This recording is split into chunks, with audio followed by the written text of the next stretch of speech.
చాలామంది ఏ జాబ్ని రీప్లేస్ చేస్తుంది అని అంటారు, కానీ రియాలిటీ ఏంటి అంటే ఏ కొత్త ఆపర్చునిటీస్ని క్రియేట్ చేస్తుంది. 2026లో కంపెనీస్ యాక్టివ్గా ఏ రోల్స్కి హైర్ చేస్తున్నాయి.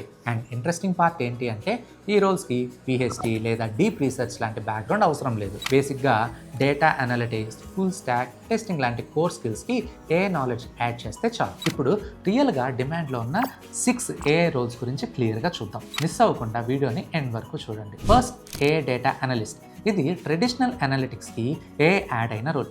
డేటా అనాలిసిస్ చేయడం మాత్రమే కాదు, ఏ టూల్స్ యూస్ చేసి ఫాస్ట్గా ఇన్సైట్స్ని జనరేట్ చేయడం. Companies quick and smart decisions కావాలి కాబట్టి ఈ రోల్కి డిమాండ్ చాలా ఎక్కువ. Second, ML operations engineer. సింపుల్గా చెప్పాలి అంటే మోడల్స్ని రియల్ వరల్డ్లో రన్ చేయడం అండ్ మెయింటైన్ చేయడం. డెవలప్మెంట్ నుండి ప్రొడక్షన్ వరకు బ్రిడ్జ్ లాగా పనిచేస్తారు. ఈ role cloud and deployment system knowledge important. Third, AI integrated full stack developer. ఇప్పుడు వెబ్సైట్స్ కాదు, ఏఐ పవర్డ్ అప్లికేషన్స్ కావాలి. Chatbots, recommendations, smart features build చేయగలిగే డెవలపర్స్కి మార్కెట్లో హ్యూజ్ వాల్యూ ఉంది. Fourth, AI quality assurance engineer.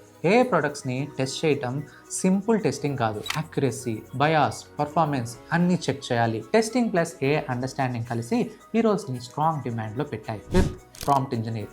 Coding లేకుండా కూడా ఏ టూల్స్ని ఎఫెక్టివ్గా యూజ్ చేయటం, రైట్ ప్రాంప్ట్స్తో బిజినెస్ వర్క్ ఫ్లోస్ని ఆటోమేట్ చేయటం. ఇది fastest growing and easy entry role. Sixth, BI and AI reporting specialist. Dashboards మాత్రమే కాదు, ఏఐ యూజ్ చేసి ఆటోమేటిక్ ఇన్సైట్స్ జనరేట్ చేయటం. కంపెనీస్కి రియల్ టైమ్ ఇన్సైట్స్ కావాలి కాబట్టి ఈ రోల్ ఇంపార్టెన్స్ పెరిగింది. ఫైనల్గా ఒక్క క్లారిటీ, ఈ రోల్స్ అన్నీ ఒకటే చెప్తున్నాయి, కోర్ స్కిల్కి ఏ యాడ్ చేస్తే మీ కెరియర్ నెక్స్ట్ లెవెల్కి వెళ్తుంది. సో మీ బ్యాక్గ్రౌండ్కి మ్యాచ్ అయ్యే ఒక్క రోల్ని పిక్ చేసి దాని డైరెక్షన్లో ప్రిపేర్ అవ్వండి. For more such informative videos follow us.